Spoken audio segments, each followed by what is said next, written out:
They have a huge misconception that the people in China like feel deprived of freedom and lorded over by some fascist dictator. And in China, people are just focused on, I mean, the people that I know, which is a subset of the Chinese population, which is mostly two sets, I guess. It's relatively educated people involved in the tech economy. And then I know people in my wife's home village in Anhui province who are rural farmers, right? But they're Han Chinese rural farmers. So I don't have a lot of friends like among the Muslim population in Xinjiang province, where a lot of unpleasant things seem to be happening, right? But among the segments of China I have anything to do with, people are very nationalist, as much as in the US. They believe China is the best country in the world and things are better off there than anywhere else.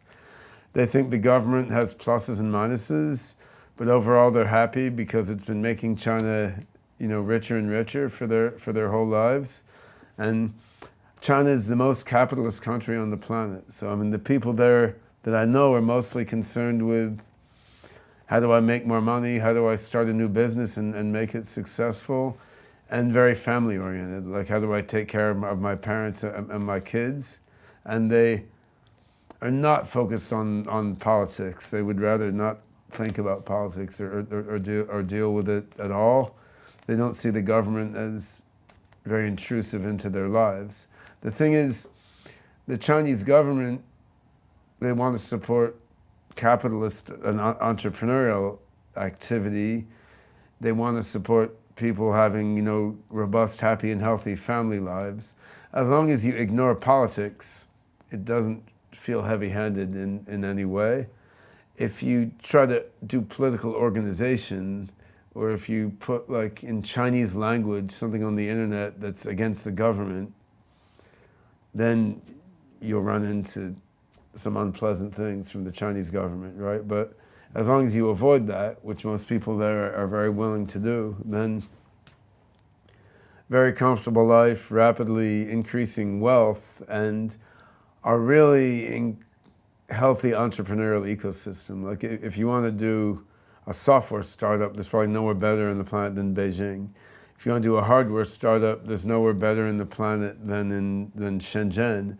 Now in my wife's home village in Anhui province, there's not a lot of tech people, but so many people have made themselves rich with like real estate remodeling or property companies or something like that. So I don't think people understand how capitalist and entrepreneurial the whole vibe in China is, nor how nationalist the Chinese are, like really believing and feeling like they're on top of the world, right? And like historically, 5,000 years, most of which they were more advanced than the rest of the world. They had a few hundred years of being backwards, and now they're taking their rightful position at the top again, right? That's interesting. So more capitalistic than America. By far, yeah, sure. Explain that. Well, Americans are fat and lazy and comfortable, right? Fat cats. Chinese are like hungry. Yeah, they're hungry and they're rising. But I think Chinese have been merchants and capitalists since forever, right? Yeah. So I mean, that's really that's in the cultural DNA to a huge extent. And Deng Xiaoping in the 1980s, when they started communism and capitalism with Chinese characteristics, that was way more of like a quiet revolution than people outside China realized. Like it wasn't formally a revolution, but I mean, it was an utter change in the way things are the way things are organized. It's really what's happened there since the 80s is really nothing to do with Maoism, even though Mao's face is on the money. And I think people think China is communist in some way they can understand, but it's not about that anymore. It's a new form of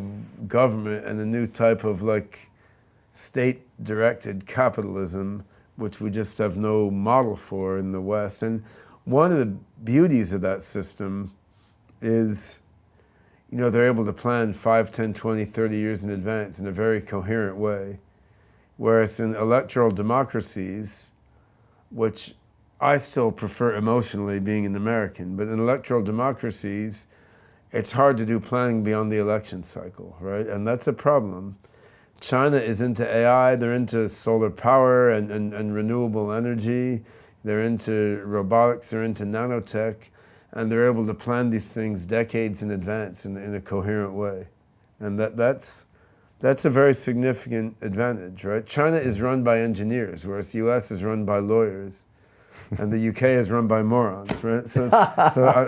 Well, US is too, right? Which is a problem though, right? Yeah. I mean, so Xi Jinping, very smart guy, and he's got like a whole organization of smart engineers around him who are like figuring out the optimal way to design the society, and what disciplines do the universities fund students to be in, which state-owned companies and which disciplines get money. So, in Guangdong province now, in many parts of China, if a real estate developer wants to develop a new office complex, there's strong pressure from the government to have a couple AI, robotics, or advanced technologies in that office complex.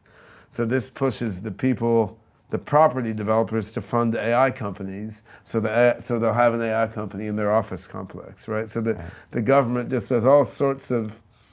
It's probably not the most efficient use of capital, but it gets their agenda Yeah. So pushed. they're very complex. It's 1.5 billion people.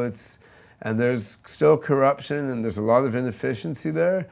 But the government is very clever at figuring out, like, within the system we have now, how do we nudge things in the direction that we need to go in?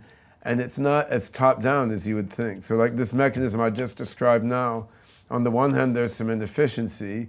On the other hand, it's encouraging, the holding companies that own property funds to be thinking about AI, and then it pushes the AI investment local in that sense, right? Okay. So it is very subtle, but the thing is they're embracing AI, robotics, nanotech, renewable energy, biotech, all these things in a huge way that the West can't even imagine, and they're putting a significant percentage of GDP into these advanced technologies, whereas the US is like fussing about building border walls, and UK is like fussing about how do you deal with tariffs after a no-deal Brexit or something.